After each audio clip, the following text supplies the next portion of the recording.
And you hear that sweet, tasty guitar lick. It is time for Believe in Chargers with the great Lorenzo, Neal. A big thank you to all of you for following, for watching, for commenting on YouTube, for sharing with your friends. However you consume either the pod or the show, we certainly appreciate it. A huge shout out to our friends at FanDuel. We appreciate them back on FanDuel TV for the fall season, the football season, and that, of course, is great for us, Lo. So a huge thank you to everybody, and less about me and more about having the future should-be lock. Eventually will come Hall of Famer Lorenzo Neal, all-decade team, one of the great Chargers, and, of course, part of some of the most memorable Charger plays and Charger seasons. And I set it up that way, Lo, because it's the first time since 2002, 23 years, that it's been a 3-0 start to the season. And it's not just a 3-0 start, Lo. They're atop the AFC West, and they're 3-0 in the division, and every other team in the division is 1-2. So pretty darn great through 3 weeks. I think it's unbelievable, legendary. You talk about since 2002. When you look at this Chargers team and everyone says, okay, well, who have they played? They've been battle tested. You played a team that just been in the Super Bowl, Kansas City Chiefs. Yes, they don't look as great, but you have to beat the champions. They found a way to go to Brazil in a neutral place and beat Patty Mahomes. Justin Herbert was amazing, defense amazing.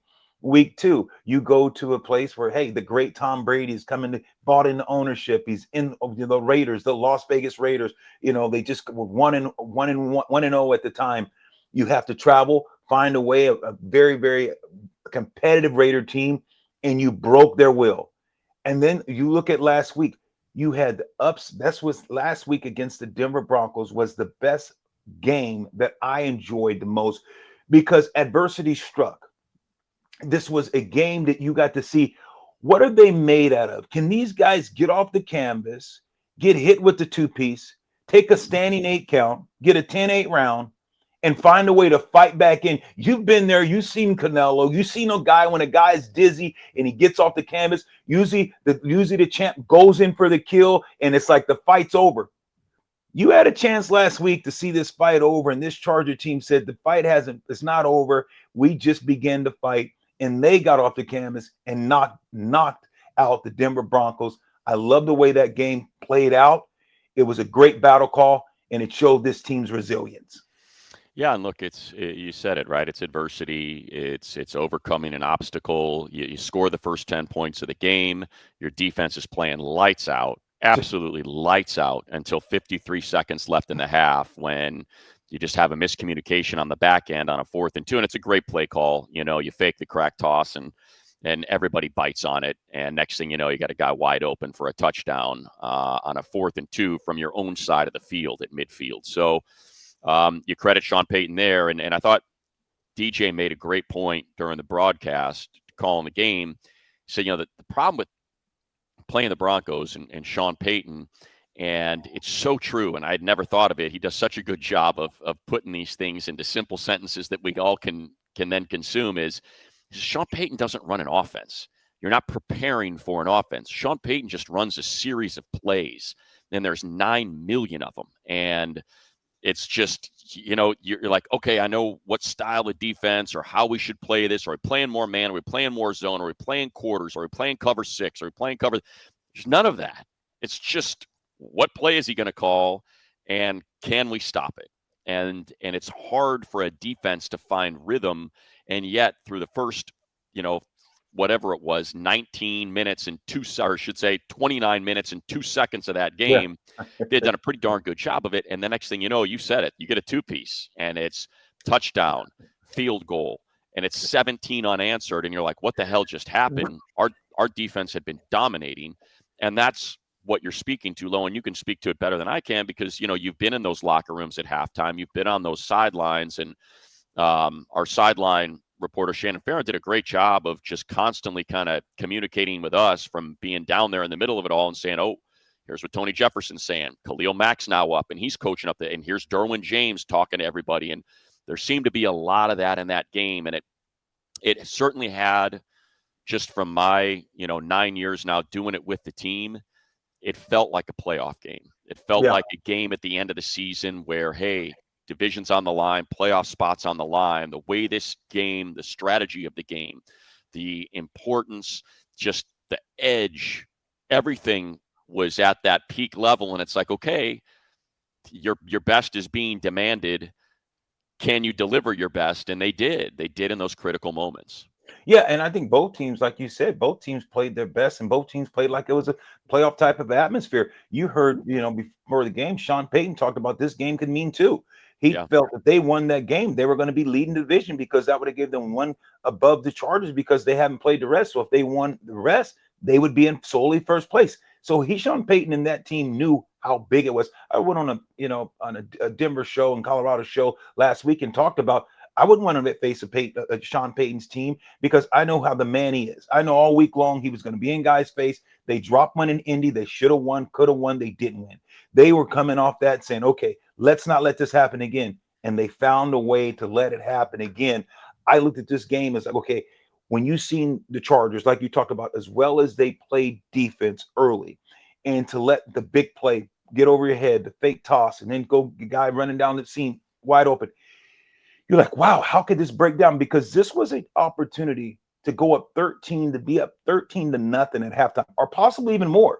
Yeah. There was a chance that Yeah. this Maybe Chargers 17. team, maybe 17 nil, and the game's over, put a fork in them, but they didn't. Then they go into halftime. You think, okay, they're going to regroup, come out, play great. How about J.K. Dobbins, a guy who resurrects his career, leaves the Chargers, goes back to back, one huge run. Guys just get out of place, breaks a tackle, and he's on the sideline. 2 plays there, he's in the end zone. You had, think about it, like you said, 2 big plays, chunk plays that this team don't usually give up. They gave up a couple chunk plays, and look, it almost changed the outcome of the game. When this defense is playing and humming, when you have to drive the length of the field, and this defense don't give up big plays, it's very, very hard to beat them. It's very, very hard to score against them.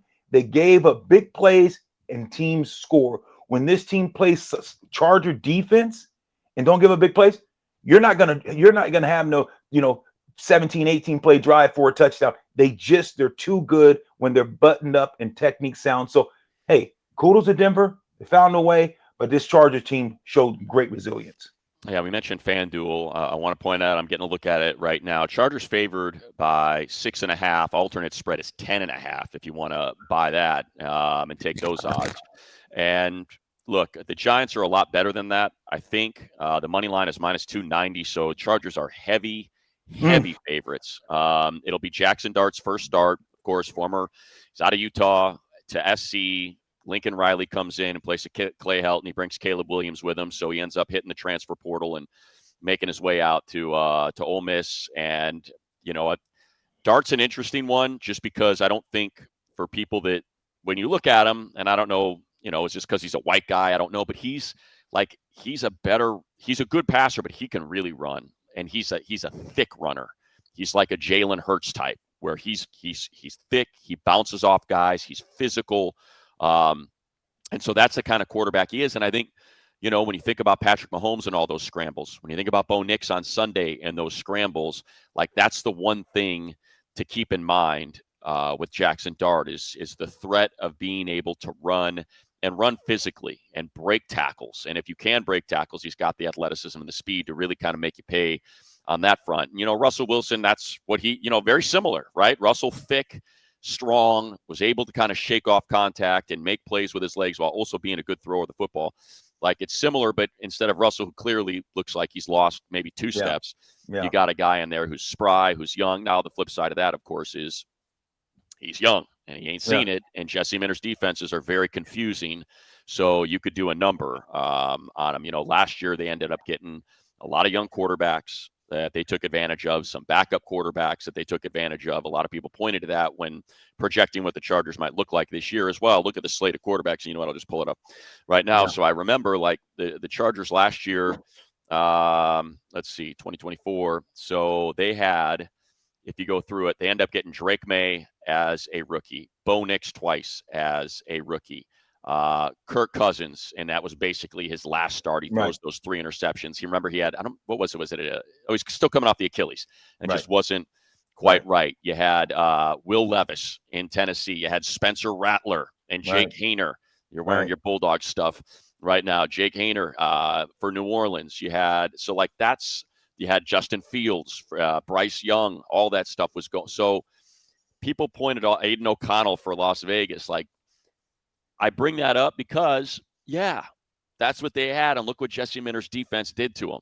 So Right. as good as and as much as I believe that Jaxson Dart's going to be a solid quarterback in this league, it's hard, man. It's really hard for a young or a backup. Jameis Winston with those 3 interceptions. Like, Jesse Minter can take advantage of you now. So Right. when you're looking at it and you're looking at, what do I want to do here? -6.5 looks like hefty. That's a hefty number to drop when you're on the road, especially with this Giants defense. We'll get into a little bit more of Yeah. that, but you got some other ones in here. Just go through our friends at FanDuel what they have. Justin Herbert, at least 257.5 passing yards. He's averaging just under 300. He's averaging about 280 through 3. So it's -114, 1.5 passing touchdowns is -144. So they're expecting Herbert to have a big game against what is Yeah. another low, just freaking gnarly defensive front that this offensive line is going to have their hands full with. And we saw that in the Denver game. 14 quarterback hits and the highest pressure rate he has faced his entire career. 54% pressure rate in that game on Sunday. Yeah, they came after Justin, and Justin stood tall. You saw him still holding to the ball. He took the sacks when he had to, wasn't throwing the ball away. The play that he threw to Keenan, I mean, good and gracious, a guy coming across his body and still able just to wing it for that touchdown. I was like, wow, this guy's, and took a hit on that as well. Yeah, I look at this, and the quarterback, you're talking about the quarterback, and Nixie kind of, kind of remind me of Mayfield, Baker, just that kind of tough scramble, try to get it in there, try to run you over, dish the ball out. So yes, you got a rookie quarterback that's going to try to do some things, but like you said, Mentor's going to give him a lot of looks. He's going to throw you a pick. He's going to throw you a pick. He's going to be trying. He's got the crowd behind him. The things that kind of concern me is just like going 2 time zones. You're talking about a team that just that's playing Chargers, got to go to New York, travel there, so you lose in 3 hours. So I think it's you losing 3 hours, right? So you got to get guys. Yeah, getting guys back on schedule. What are you doing? Getting there early. You're going to get there Friday. You're going to get there Saturday. Don't know yet the traveling schedule. We're getting there Friday. Yeah, I think that's good because sometimes when you leave on Saturday, night. They leave. I think that's great because the guys do need to try to get that timing because 3 hours of sleep, getting up at 9 compared to 6, that's a big difference for a lot of guys who's used to sleeping in. Yeah, they do a pretty good job. Coach likes to go out on Fridays. Staley like to go out Saturday, early. Coach goes out Friday midday. So we're going to get in around, I don't know, 10, 11-ish, which of course is 7, 8-ish here. They do okay though. I felt like, last year as I'm looking at last year's schedule, right? We had an early one in New England, 40-7. We had an early one in Cleveland, 27-10. We had an early one in Carolina, 26-3. What's the one early one we didn't do well in? When we stayed the week on the East Coast. But that's, that was a product of Justin Herbert's, high ankle. Tried to play through and he ended up missing, a chunk of that second half. But so they've performed well when we've had to do the 10 a.m. Pacific time kickoff. But to the thing about the front, because that is going to be something as we can just kind of weave it in here with the Giants and the Broncos. But, you go through the numbers, and I went back and watched the tape, and it was ugly. It was ugly. It was a rough go for the offensive line. But, Trey Pipkins gave up 11 pressures in one game. 11 in one game. He had 0 against the Raiders. And I think it's important to point out that guy was in and out of the blue tent 4 times. So you tip your cap to him, recognizing that Mekhi was out with a concussion, and Trey's just trying to get in there to stabilize that line. And it was a rough go. And it wasn't just Trey. Jamari Salyer, who replaced Mekhi, only had 37 pass blocks out of 58, 4 pressures and a sack. We mentioned Trey, 11 pressures, 4 hits, and a sack. Joe Alt had a rough game. Nick Bonito was giving him fits, and they tagged him for 2 pressures and a sack. He played pretty well. Zion had a rough go, just a single pressure, but it was bad, man. And I think the difference here is like when we're looking at Brian Burns and Dexter Lawrence and Kayvon Thibodeau and Abdul Carter. I mean, it's gnarly in New York. The difference though is the back end, you're talking about a back end and obviously led by the Defensive Player of the Year last year, Pat Surtain, with Riley Moss, with Brandon Jones, with they're able to, and for whatever reason, Alex Singleton reminds me of Cleveland Ferrell of the Raiders. The guy did not play well at all, especially for a top 5 pick. But when he faced the Chargers, he was great. When Alex Singleton sees the Chargers, it's just I don't know what the hell he turns into Zach Thomas, man. The guy just ends up with 15 tackles in those games. It's the craziest thing. I was watching tape against Indy, and he was a disaster. And I was like, oh, you can take advantage of this all day. Yeah, it's making every play to be made. So that's the thing with the Broncos have got it at every level. I mean, nothing against. I like Paulson Adebo. They signed him in the offseason, but it ain't Pat Surtain. No.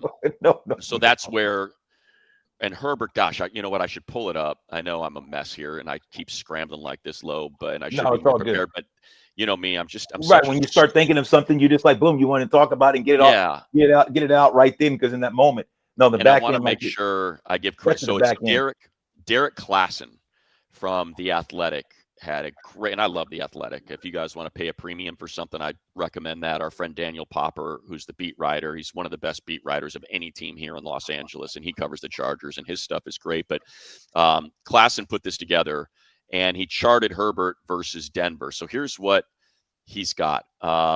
He dropped back 40. He had 47 attempts on his dropbacks. He throws 1 touchdown, 1 interception, completes 32 of his passes, had 2 throwaways. So drop that to 45. He had 3 drops. So you can bump that up to 35. So really, it is a 35 for 45 effort. He is under pressure 16 times. He's under pressure 22 times. So 22 times he's under pressure. And he has got 5 plus passes, so that he's being blitzed 12 of those times under pressure. He has a drop. So against the blitz, Herbert's 9 of 12. Against man coverage, you take away the throwaway, add the drops, he's 15 for 17. Against zone, he's 17 for 26. And this is the big one. Tight window throws. And that's the one thing I noticed out there, man, is there was just nothing. There was nothing out there. If you include the 2 drops, 16 of 26 with a touchdown and an interception, and on open window throws, when it wasn't a tight window, 16 for 17. That's 54% pressure rate. I think that Klassen may have missed a couple pressures based on the ones we were counting, because we had him at 54%. That's the kind of I go through all those numbers because, to me, that's what having a franchise quarterback, that's what having a superstar at that position can do. If you're an average quarterback, that's not what that looks like. That looks like 3 interceptions, 1's a pick 6. You don't cross the 50-yard line, but maybe 2 drives and you score 10 points max, maybe 6 because you can only get field goals. That's what happens to a team, and that's how a defense is able to rebound and get back-to-back 3 and outs so they can go out and win that game, because they know they got 10. And when you got a guy that's out there doing that, the defense, and Lo, just you take it from here because you can speak to it better than me. Defense is just yeah, dude, let's get the ball back to 10, man, because you know he's going to do something. Oh, you're seeing the same thing that I'm seeing. You've been around this game long enough to make those analyses and make sure that they're right and they're factual. You've seen back in the day when Kansas City's humming, the defense goes crazy, gives the ball back to Mahomes. You look around the league when Baltimore's humming, which they're not. Their defense, they give up gashes. They can't come off blocks. They're too big. They stay stuck on blocks. Watching Baltimore play, and it's like watching the Chargers play and watching the defense play. They know that 10's going to be okay. And if you watch just the poise, I mean, I think Lamar Jackson is a hell of a talent. Can scramble, can run, can throw. He's gotten way better with touch, with throwing the ball. But watch his body language compared to Herbert. Watch, he's your leader, and I love him. I pull for him. I wanted them to win when the Chargers are out, because I played there. I like Harbaugh. But watch how he acts, and look at the team. The team follows your quarterback. That's just what it is. It's a quarterback-driven league. And when you see him frustrated, you see the rest of the guys, and you see them. It's like, okay, and they panic. Herbert just boom. You just know what you're getting. When he goes out there, you're like, okay, here go big fella's going to make something happen. You hold your breath every time. He'll sit in the pocket as long as he can. He's making little subtle movements, and you just know it's a matter of time. Herbert now is, when you talk about Mahomes, when you talk about friggin' Buffalo, Josh Allen, Yeah. you look at Jackson. Herbert now is in that conversation that he's going to make a play either with the ball or with his legs.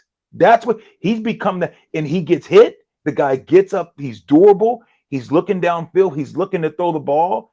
That touchdown to Keenan, you saw that. I mean, this Ridiculous. guy scramble. He steps up. He's getting hit in the sternum, and he just I mean, he throws the ball, and Keenan, like you're talking about, it looked not open, and he's able to just lead it just enough. Keenan's able to boom, make the catch. This guy makes things happen. 10, you're right. He's the barometer that keeps the glue that holds his team together. And the defense wants to play great because they know if they play great and they do their job, they got a guy on the other side that can score some points for them. Yeah, look, and I'll tell you what, it's not easy to find. It is very. No, We know how hard it is to find a quarterback in this league, let alone a quarterback that could perform like that. You know what else is hard? Finding someone that's going to fill a job that you need filled, and that's why nice. we want you to work with ZipRecruiter. They're going to find amazing candidates for you right now. You can try it for free. ZipRecruiter.com/audio. Look, I have daughters. I have a daughter who's 24. I've got a daughter who's 21. I know what it's like out there. For whatever reason, and look, they're both supremely motivated. My middle daughter's got 2 jobs. My oldest daughter works in New York for a consulting firm. She's, working her way up the corporate ladder. Some kids just, some people don't want to work.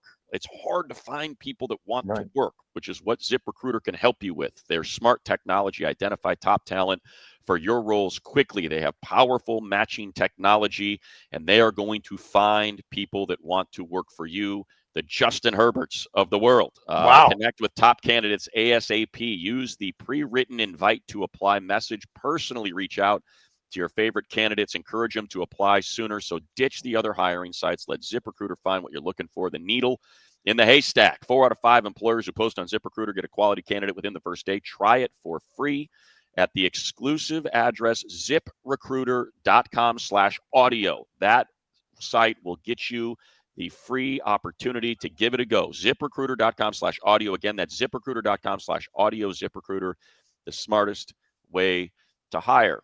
And yeah, look, I worked that in there, but it's still, my point holds.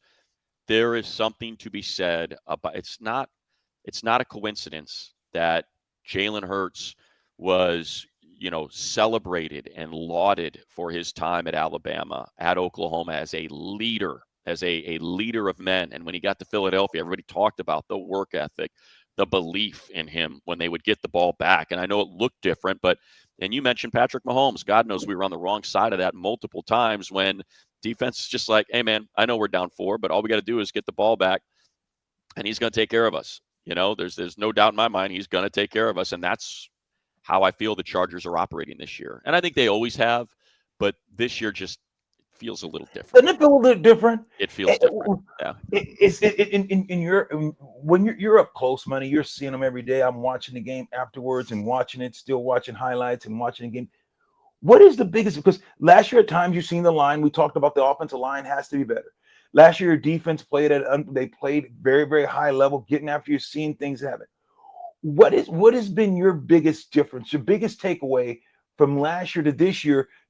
Is there any? What is Yeah. your biggest takeaway in your opinion? I know exactly what it is as soon as you said it, and I hate saying it because it's a dig at maybe last year, and I don't mean it to be, but it's just reality. It's talent. It's just talent. Like, you look in that, I know when people look at, you have to watch the games. You can't look at the box scores. The box score does not tell you what Omarion Hampton did in that game and how good he was and how explosive he was. He ran And tough. especially when Najee went out, and all of a sudden Omarion's like, okay, it's on me. I'm getting every carry. Hassan's going to come in here and maybe give me a blow for a couple, but this thing's on me. And once that happened, man, and you saw him explode, the only thing, and Low, you're tight with Natron, like, keep him in bounds. well, even more than that, I know the out of bounds. It's twice now. Come on, man. Come on now. Come on, man. But the bigger one for me is, yeah, tell him to lift his feet, man. Get those feet up. I know. You got to get Getting them feet tripped up. up. He's gone. He just getting Yeah, tripped. you Yeah. got to get those feet up, and he's got two Yeah. tugs. If he Yeah. lifts those feet, Yeah. he's got two tugs. So, but to me, so I got Omarion. We got Omarion in the backfield. Keenan Allen. Keenan Allen, Lad McConkey. Quentin Johnston is one of the best receivers in football right now. Period. That's it. He is one of the best receivers in football. His what do you have? Three? Hold on. Let me get you the number. He had, I think, he either had 4 or 5 or 3. I think he was 4 or 5. I think it was 5 targets. Let me make sure I got it right. It was, that's the Chiefs game. Darn it. I was like, it sure as heck wasn't 10 targets. I'm sorry. He's taking the Here we roof go. off the building. He's taking the roof off the buildings. He's putting so much pressure on those safeties because they got to jump Keenan and they got to play McConkey underneath. Yeah. Those guys are holding. It's amazing what he's been able to do. Of his 6 receptions, 4 of them came against Patrick Surtain. Out of 5 targets, 5 of his 10 targets were against Surtain. 4 of his catches were against Surtain. Like that's the defensive player of the year. That's the best corner in football. And think about that guy would have shadowed Lad McConkey were it not for those first 2 weeks. And instead he's on Q. And Q, man, I said it when he made that when there was the PI down the right sideline, the 37-yard grab. And look, can I be a shill and am I emotionally invested at times? Sure, of course I am. I can't help it. Sure. I'm around these guys. I see the ones that Right. that are putting in the work, and you want to see good things happen to them, especially when so much has been dropped at their feet. The fact that Q is catching strays when CeeDee Lamb couldn't catch a football in week 1, it's just not right. And so after that, I was like, that's it, man. That story's over. I don't ever want to hear it again about Q's hands. Those 2 grabs he made in that game, the one he snatched, that he's on the dead run on a cross, and it's thrown a little bit behind him, so he kind of gears down a second, still has to leap and snatch that thing and get an extra 5-10 yards out of it, and then double-teamed. The primary defender is Patrick Surtain, who's draped all over him, and he high points that ball, tips it to himself, secures it, and gets a 37-yard gain. That's it, man. It's over. The whole hands conversation is over. It's like he is legitimately, if we go through the stats, Low, right now, let's get into it. So he's got 3 touchdowns. He is, let's get it. Here we go. Q is right now the 6th leading receiver at 239 yards. Of the ones ahead of him, the 5 ahead of him, only one of them averages more yards per reception, and that's Ricky Pearsall, who's averaging 17.6. Quentin is 17.1 per catch. That is 6th in the league as well. And of the players ahead of him with a higher yards per reception, only one has more catches, and that's Ricky Pearsall with 16. Q's got 14. He's got 3 touchdowns. That's tied for 2nd most. I mean, what more do you want? The guy's got a 60-yard reception. That's the 5th longest in football this year. And you know what makes it unique, and I think it's just makes it people don't talk about this, is Pearsall has to catch those because Jennings is out. They have to go to him. So you're in a situation where you're the man. You have to realize Keenan and you have 2 other another receiver, McConkey, that are probably better than Q. But because of the situation, look at how now Herbert just believes in him. And Money, a lot of this goes to you. I'm telling you, you got to tell him that me and you, I think you and I should get to a little quick because you say, hey, this guy, you pull him for him. I remember going to Andre Reed's tournament this year. I told you, I said with him, yeah, you said we had a conversation. You got to ask him, I said, look, you got to stop. I said, go take this. I said, you have all the ability. I said, Money thinks you have all the ability. Yeah, it's just above. Go take. You see this guy now. He's fighting. Of course, he always had it. He's just doing what he needs to do. And when you're, like you said, Patrick Surtain running step for step, Herbert overthrows him on the other one. That would have been a big play. Yeah. I mean, he had him beat. You know, on the. He had a full step on him. Yes, step on him. And I'm like, put enough air into the ball. Did enough air. So, but the thing, and also just shows you that Justin hasn't swayed his opinion of Q, and he's going to this guy, even against the defensive player of the year, Patrick, a great corner. He still believes and has trust. That says a lot for your quarterback. Speaks volume about a receiver that people wanted to throw out with the wash. Yeah, no doubt. And I mean, I remember people were like, "What can you get for him?" And we're like, you've already paid him the signing bonus. There's no reason to get rid of this guy. Like it doesn't make sense to get rid of him. So, you're not, he's at his lowest now. Now, if you like, just put it in, like, if you wanted to trade Q now, you're getting a day one pick. Yes, Like, you you are are. getting or maybe not a day one, but you're getting a day two pick. Like before, it's like, oh, let's just dump him for what? Like, that's what he'd be worth. He is, and look, they have the number one receiving core in football. That's like the way it's being spread out right now. It's not just Q. It's Q who leads the way with 239 yards with his 3 touchdowns. But look at Keenan. Keenan leads in receptions, 19 for 194 and 3 touchdowns. Ladd's the one that's getting the most attention. And so, his numbers are down a little bit, 21 targets compared to 28 for Keenan and 24 for Q. And he's got 15. So he's second in receptions, 163 yards, does not have a touchdown yet, but he's got huge plays. He's got 8 first downs. Q's got 8 first downs. Keenan, of course, being Keenan, 13 first downs. Like, Yeah. they're they're in the conversation as the best receiving core in football. And last year it was Ladd. And like, remember, like, this is what I was saying last year too. At the end of the year, it's like, guys, all of you are piling on Q when he's got 700 yards and 8 touchdowns. Like, that's a good wide receiver 3, man. Like, that's an elite wide receiver 3, potential wide receiver 2, and now he's on pace for 1,000 yards and double-digit touchdowns. And that's wide receiver 1 territory now. And they could end up with multiple wide receiver 1s on this team. You could, by the end of the year, with the going into the Broncos game, their target share for wide receivers was 82%. It was so far and away number 1 in the league because he's got those 3 guys. Yeah. And so, like, that's, it doesn't need to be the Q does not need us to do this. He doesn't. It actually makes him uncomfortable. We had him on Monday, and he's just, he just wants to give credit to the rest of the team, to his coaches, to the jugs machine, to Justin. The jug machine, exactly. Not talk about it. He brought that up. I was like, he's like, a lot of jugs, man, a lot of jugs. And it's like, yeah, makes sense, man. Put in the work. Put in the work. But here's a guy who acknowledged, and I think that this goes to show you, here's a guy that acknowledged that he was dropping too many passes. It wasn't that he couldn't get open. It wasn't that he couldn't create space. It was just a lack of concentration and had to get better with his hands. You never talked about the talent. The talent, you would always say, the talent's there. Now he's believing, and it's all come together. And like you just alluded to, Keenan has made this receiving core complete. Yeah. We talked about last year how Ladd getting double, triple, beating him up, now look how fresh he's going to be. Because it's like Justin now has 3 guys that he can throw to at any different time. He's doing a great job of keeping them all involved in the game.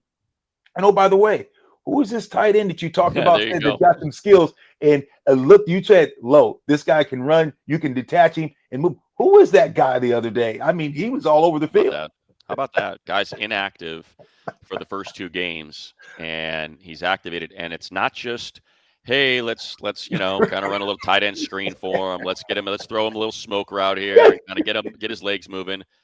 I mean, first pass he caught. Well, first pass he should have caught. It was underthrown a little bit. Could have been a touchdown when he busted on. I don't remember who it was that was covering him. And it was just thrown behind him and short. And that's just because Herbert was under pressure. But then next thing you know, I mean, go to that. So Gadsden ends up getting 7 targets, 5 catches, 46 yards. 3 of them go for first downs. But let me get back to just to make, because I feel like it was the first 2 plays of the game-winning. First 2 play. You got Keenan Allen. You've got Ladd McConkey out there. You've got Q, who's, like we said, first 2 plays of the gotta-have-it game-winning drive, tied at 2020. Fourth quarter, minute 40, 103 seconds left. First play from their own 32. Gadsden, 9 yards, he's doubled by Singleton and Ufanga, who played a dirty-ass game, by the way. Next play, 6 years, but as I do the radio show with Petros, and he's like, that's who that guy was at SC, man. That's been that guy's whole, and he was a 49er. It's just, that's cheap shots. Those are some real, I didn't think cheap that shot was really, king, man. Yeah. Cheap shot king. And you know what? What a dope. They're picking up Keenan and giving him 15 yards on that touchdown drive. Right.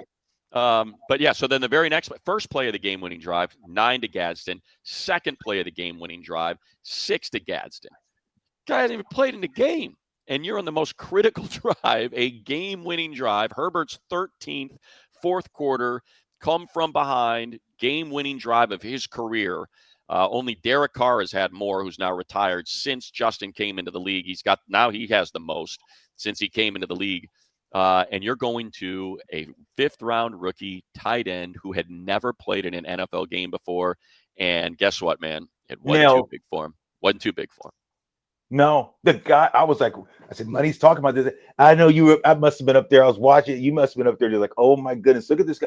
Because he was making catch, and you were like, wow, this is the end of the game. The game's still in the ballot, not in the Yeah. ballot. And he went to him. Kudos to Justin, though. But this is that belief that Harbaugh's built and this whole team has built, that we talk about complementary football. Defense needed to get the ball back. They find a way to get the ball back to the offense because, like you alluded to give it to number 10. You know what? Denver had a chance to win that game. But hey, give it to number 10. That's just where the defense stood up when they needed to, gave it to 10. And then you talk about him going to Gusting, him throwing the ball not once, but back-to-back plays for a first down to a rookie who hadn't played, hasn't suited up. This is the first actual game in the biggest game of the year thus far. They all get bigger, but thus far, a chance to go 3-0. You need to score to win this game with a minute and something left. That says a lot. It says a lot about the quarterback too, believing in the young fella. Yeah, and look, and I think the opportunity is there again against the Giants. Jake Ferguson, because I remember watching that Cowboy game against the Giants, and I felt like it was a big CeeDee Lamb game, but I also was like, I feel like I saw a lot of Jake Ferguson and that, and sure enough, Jake in that game, 12 targets, 9 receptions, 78 yards, a long of 19 in that game against. You can make some hay in the middle of the field, even with this incredible pass rush. So I would expect, and like that's what we were saying going into that game was you saw and look, Tyler Warren's going to be incredible. He's got a chance to look. You may think it's blasphemy, but Tyler, I think, did I say this last week? Maybe I might have, but like Tyler Warren's got a chance to maybe surpass Brock Bowers. Like, as crazy as that sounds, man, that dude is a different kind of tight end, man. He is an absolute animal. And so we saw that and we're like, okay, I wonder if we're going to get one of these receivers inactive and we're going to get Gadsden up, because we could see this maybe being the case. And sure enough, Keandre Lambert-Smith's inactive. Gadsden's up with the injury to Will Dissly. Tucker Fisk was up. So the two guys that have been inactive, those first two, to have 6 wide receivers, I think we're going to see the same. I don't think we're going to see. I think it's going to go back to what we were talking about, Lo, when we mentioned how was this 53 going to get put together. Right. You're probably going to keep 6 receivers, but which one of them is going to be inactive every Sunday? Because you're not going to keep 6 active. And sure enough, they would keep 6 active. And it was Gadsden who was no more. Not after that. No. Not after that. Gadsden's going to be active every single game moving forward because he's a mismatch. He's problems. He's problems. Yeah. He's fast. He can run. He's big. He's rangy. He can sky over a little safety if you put him on. He's a tall guy. Too fast for linebackers. I like him. I really believe that it's going Nick Hardwick. They got their work cut out because you're the Giants and this is a copycat league. The Giants are going to look at Denver's defense and look at the exotic blitzes and the things they did, and they're going to say, let's see if it's fixed. Let's see if the Chargers have fixed this. If not, let's continue to beat up Herbert. Let's hit this guy. Let's get him on the ground. Let's wear him out. The travel 3-hour difference. How are we going to do it? That is the biggest thing for me. If you said what is the biggest concern for me this week is fixing the offensive line, making sure that they just understand and they're a little bit better in protection and protect your franchise, protect your mule. Hush hog, I hear bear. Protect protect the golden goose, because you know what I know. If you don't have a quarterback as well as this defense is, and it's going to give up some plays like we saw, but as great as this defense has played thus far this year, if you don't have your quarterback, your trigger man, that guy, you're not getting where you're not getting where we think this team has the potential to get. Yeah, I think this Giants game could be a rookies game as well. I know we're kind of and look, to me, the Broncos game was the breakout for Omarion. He gets his first touchdown. He gets 130 yards from scrimmage. Gets some huge carry on the touchdown. He had 2 huge plays on the touchdown drive and on the game-winning field goal drive. Those back-to-back drives. He had that huge catch in the flat that set up the TD. Or no, that was the one that set up the field goal, I believe. The catch in the flat for 20 yards, and he had a huge 9-yard run It was, I don't remember which was which, but he had a huge 9-yard run in one, and then he had that 20-yard reception in another. And I'm looking at the Giants. You've got a Washington team that averaged 6.8 yards per carry. Bill Krosky Merritt kind of had his coming out party, the rookie 7th rounder in that one. And then you have the Cowboys going for 4.8 yards per carry against them. So this is it's an upfield front, man. Right. They want to get at it's Thibodeau and it's Brian Burns is a problem, man. Holy, Right. I don't know if I've seen bend on a freaking edge like that. That dude can bend. But you can get him. You can just run right into him. Dexter Lawrence is a complete freak of nature. But that's what teams are doing to get back Right. at him, is just Right. running right into it. So I think it could be that. And then the other thing I mentioned, the tight ends. We were talking to Tom Telesco, who what was it, yesterday maybe? And we brought up Oronde, and he said, look, and he said nothing against these guys that I signed. Like Gerald Everett had a nice year, but Justin has not had that tight end since Hunter Henry. And you remember what it looked like with Hunter Henry, man. Hunter Oh was boy. his go-to guy his rookie season, Yeah. especially in the red zone. And he's like, and now you see that athletic slot tight end you were talking about, a little detached, Yep. and Ronde's got that, man. He has got wiggle, he's got juice, he's got hands. He adjusted. I don't know if you remember the play. It was in the middle of the field. Yeah. Ball was thrown behind him, and he makes the adjustment to snatch that, and it's a Made it a look laser easy. from Herbert, Make and he made it it look made it easy. look easy. Yep. Yeah, yeah. I mean, it's to have that, and he's going to be active. He's going to be active going forward. What is your biggest concern? You head into this game. The I know we're front. gonna wrap up. What's the biggest What's the biggest concern for you for this game? Yeah, it's the front, man. The front. That front is nasty, man.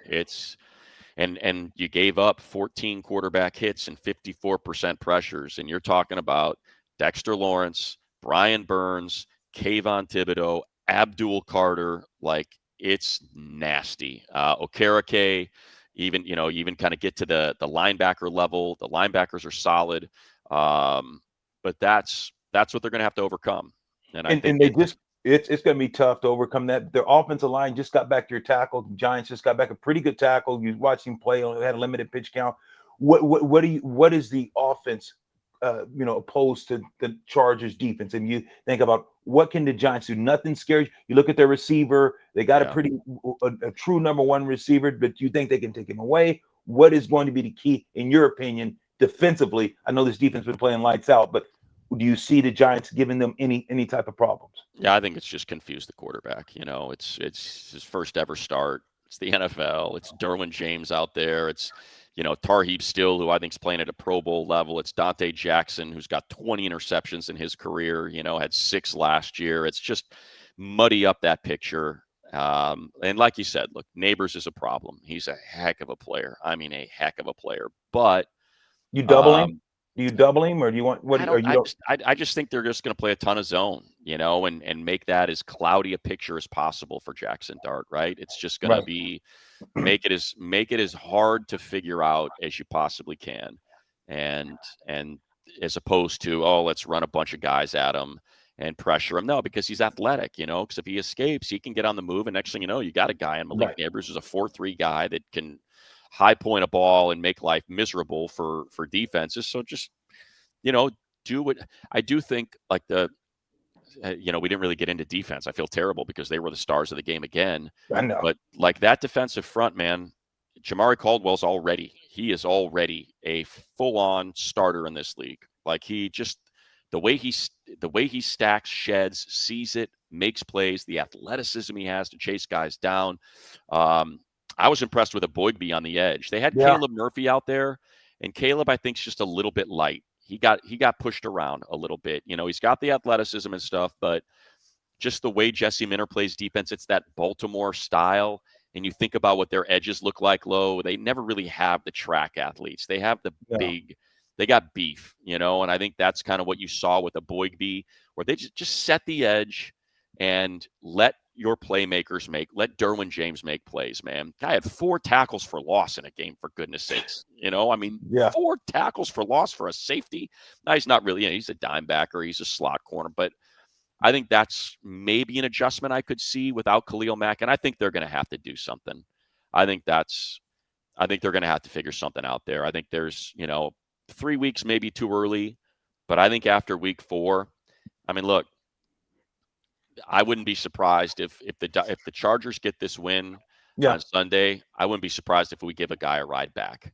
I think if the Giants are 0-4, I think that there's a real possibility that they could be looking to move on from Thibodeau, Evan Neal, who's been inactive, someone we talked about could be, so it's possible they might be able to put 2 guys on the plane if they can get those numbers Wow. right. So I think Miami, if they lose again and they're 0-4, you could be talking about Jalen Phillips. I don't know if anyone's going to trade for the cup, but I do think maybe that's something they're going to have to figure out because Thule played great, man. He played great, but I just feel like they need that.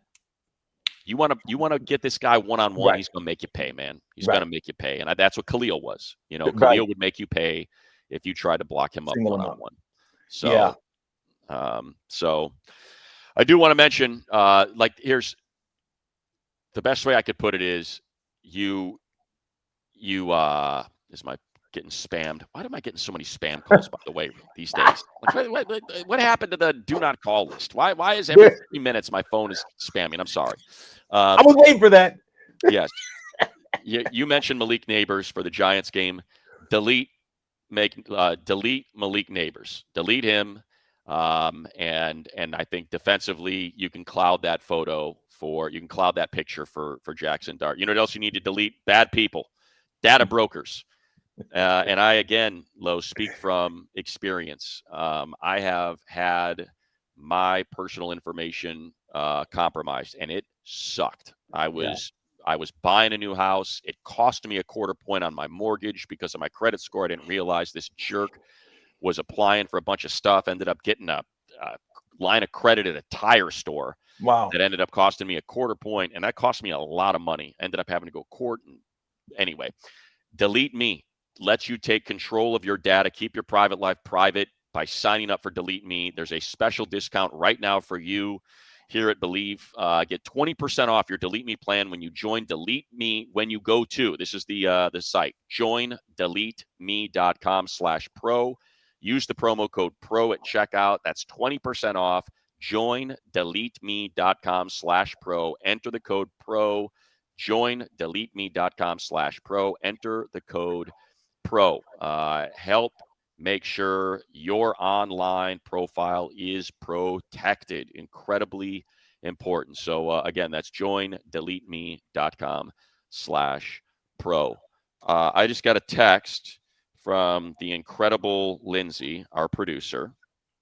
128 modern era players nominated for the Pro Football Hall of Fame class of 2026. There are 21 running backs. And as I'm looking at it, I see Eric Metcalf listed as a wide receiver, punt returner, kick returner. I see Larry Centers. I see Mike Allstott. And I see Lorenzo Neal. There we go. Right there. Look at that. Lorenzo there it is, baby. There it is. Let's Lorenzo go, money. Lorenzo Neal. As I go through this list, Sean Alexander, 2,000-yard season, right? Yeah, he had a 2,000-yard season? Yeah. I think he did, yeah. So, okay. Mike Allstott, huge fan. Let's go Purdue. Tiki Barber, love Larry Centers, one of my absolute favorites. Jamal Charles, man, was a load, super underrated because of Priest Holmes and, just kind of where he slotted in with those Kansas City backs, man. But, agreed. Jamal Charles was a load. Corey Dillon, Jamal Charles, Texas. Corey Dillon, Washington. Warwick Dunn, Florida State. Arian Foster, Tennessee. Eddie George, Ohio State. Eddie George already a Hall of Famer, isn't he? No, Eddie, he not. 2.7's not in there. What? He is not in. What are we doing? What are we doing? Exactly. What are we doing? What are we doing? I mean, I'll tell you what, man. The first time you stand next to Eddie, you're like, holy hell. He's a giant. Oh, he's 6'8". I'm like, dude, okay. Right? I'm looking up. Hey, Dad. Look, if it's up to me, Frank Gore's a first ballot Hall of Famer. Yeah. I mean, he's just, I mentioned Chris Johnson, Steven. I love Steven Jackson. Remember that Oregon State, man? You had that run at Oregon State of, Ken Simonton, Steven Jackson, Chris Johnson, Thomas Jones. They had a run. Jamal Lewis, Marshawn Lynch, LaShawn McCoy, Eric Metcalf, Lorenzo Neal, Fred Taylor. Fred Taylor also Freddie looked T bad, was Freddie T was bad now. right? You're like, Super right? underrated. You're like, right? I did trying to think of how I can word this. He was, I did a fantasy show with Fred. He came out and did a yeah, fantasy show with us in New York, yeah. and we had a good time on stage. And we went back to that. We were back in the hotel, and I had some fun with Fred. Oh, is that right? I'll just leave it at that. He's like, "Hey, are you?" I was like, "Yeah." I had some fun with Fred. I love Fred, man. Fred's the best. I Fred is could the best. imagine. I Yeah, could imagine. Fred's the I can best, man. only imagine. Yeah. Hey, let's get Low in, man. Low's the best freaking fullback of his era and one of the greatest fullbacks of all time. And he blocked for one of the best, if not the best, running back of all time and helped him to the greatest single season by a running back in NFL history. So, Low, we got to get you in, man. Oh, thank you, thank you, Got thank to you, get thank you you, in. thank you, brother. You're the best. Before we close, man, give me your top 3 AFC teams. Give them in order. Got to hit Top you with it. 3. Well, Chargers, Bills, I think are right there, right? Chargers, Bills are 1, 2, however you want to put them. Chargers 1, Bills 1, Chargers 2, Bills 2. And then number 3, let's go with, I'm not necessarily sure about the Colts. They should have lost the game to Denver. They beat up on Miami and Tennessee. So even though they're 3-0, I think I'm just going to go. This is a tough one. That's I why don't I know. don't know. I don't know the 3 either. I don't know I the don't know if 3 it's either. Kansas City. I just don't think they've looked great offensively. I think I got to wait to see it with Xavier Worthy and Rashee Rice back. Like, can they get back to being a little bit more of an explosive offense? Because right now they don't look good as much as I believe in Patrick Mahomes and Andy Reid. So the third is going to be either the Ravens. It's going to be a 1-2 team. Is it the Ravens or is it the Chiefs? It's going to be one of those two. Yeah, I'm with you. The first 2. I give the edge a little bit to the Chargers. I think the Chargers defense is better than the Bills. Yeah, I'm with you. I think that's where it's huge. But I think the offense, because of Josh Allen in that offense, you give that kind of neutralizes and say, okay, I can see why it's 1 or 2, and that's why I'm in the same church, same pew when it says Chargers, Bills. Put them Yeah. however you want it. Those 2 teams are me. They're there. And then 3, the Ravens defensively, watching those guys, it seems like they're too big. You know, when you get big guys and they stand up and Right. they can plug the hole, but because they're up so high, they can't arm tackle, or you can just tip them over. Timber, they don't hit and stay low and then move your body into a hole and catch a running back with his shoulder, drop him. They give up too many yards. They're too high. They can't come off blocks. Their defense is in problem. Their defense has been shown hurting all year long. I don't think that they're I don't think they're 3. I too believe it's Kansas City or either the Indianapolis Colts. Indianapolis Colts, they're 3-0, means a lot, but I think Kansas City defensively wise, they're there. Offensive has to get going. So I go 1, 2, 3 there. Yeah, as well. that works for me. That works for me too. I got no problem with that. And again, nothing against the Colts. I'm just saying, if you tell me, if your path to the Super Bowl is either going through Indianapolis or Baltimore or Kansas City, I'm gonna choose Indianapolis. Me too. No offense I'll to sign them. up And for look, that. we're gonna see them in a few weeks. They're gonna be out here for that's gonna be. Yes, that I believe that is Charger Power Week when they're going to wear their golds for the first time. Is against the Colts. That's Charger Power, because then Superchargers, your Charger uniform, Low. The Navies are against Minnesota on that Thursday night football game. So I think Charger Power is against Indy. So that's going to be a lot of fun. All right, well, we're going to be out in New York, heading out there. Huge thank you to my partner, Daniel Jeremiah, and I believe some folks at CAA helped us out. Ended up getting super VIP to the Ryder Cup. So I'll be out there on Saturday at Bethpage Black, cheering on USA, wearing my red, white, and blue. And good for you. Just mother scratching the Europeans like nobody's business. I'll probably get thrown out. But hey, that's what the Ryder Cup's about. How often you get to go to a golf a golf event and scream and yell and heckle people?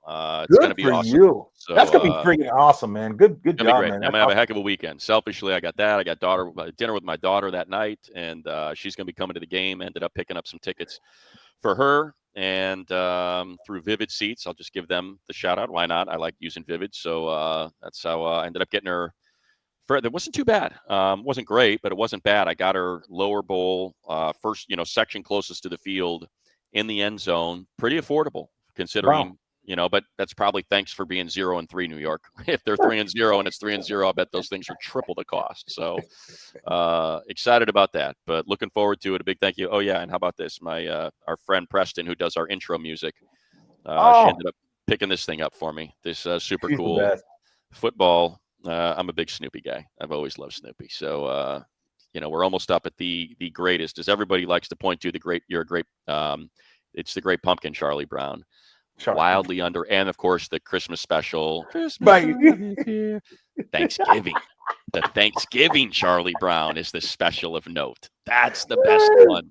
So it's a bunch of kids making Thanksgiving dinner for each other of popcorn and jelly beans, and it's a great time. So, and that's the one that has the football in it. So there we go. All right, Can't go Lo, you're wrong the with best. Charlie Brown. Well, you're the best. You're the best. Bolt up, baby. Let's go. Let's come back next week 4-0. We'll finish the first quarter, and that means the Chargers get an A+ if they can find a way to beat the Giants. 1 quarter down of football. Right. Who you got this week? Nevada? Yeah, got Nevada. We're going to work on. My dogs are 3-1. They're 3-1. They're rolling right now. New coach, he's got them rolling, and kudos. Jim Skipper just took over. Tim Skipper. Yeah, just Tim took over USC. I'm sorry, UCLA. UCLA. Good guy. You got to talk if you get a chance to talk to him, man. We'll talk to him. He's a great man. It's crazy. Kelly Skipper coached me at Fresno State. His dad drafts me. Jim Skipper coaches me with the Saints. I've been knowing Tim. I used to go to Jim Skipper's house for Thanksgiving and Christmas because when I was with the Saints. So Timmy's a little kid. He's in 6th, 7th grade. So I've been knowing this family, brother, for years. That's great. They need it, man. Look, I love Deshaun, a great guy, but just not a head coach. Was way over his head. Yeah. And getting Skipper there, so they got some talent on that team. So settle him down, get out to Evanston, play on that temporary. That's that field that they're playing on was the high school field that when I was in high school we used to play on. Really? That was the field that Francis Parker and Chicago Latin used to play on when I was in high school, and I was like, Northwestern's playing there, so they're playing on a high school field while they're redoing Ryan Field at Northwestern. So should be an interesting game. But let's go, Timmy Skipper. Well, hope it works out for him because by all accounts, everybody loves the guy, and especially if you were throwing him around the living room at Thanksgiving, we'll root for him. All right, everybody, we appreciate y'all. Big thank you to Lindsay for helping out, put this thing together, for all of you for listening, downloading. We gave you another hour. I got to trim this thing, man. I'm working too hard. We get fired up, man. We get fired up. Exactly. So we'll be back again next week. Be sure to like and rate and share and comment, and we try to dig into those and respond to them all. So big thank you to all of our friends at FanDuel as well, once again, for putting this thing on the telly, on our ugly mugs and my stupid looking hair and all of that. But we'll be back again next week. Everybody, bolt up. Bolt up.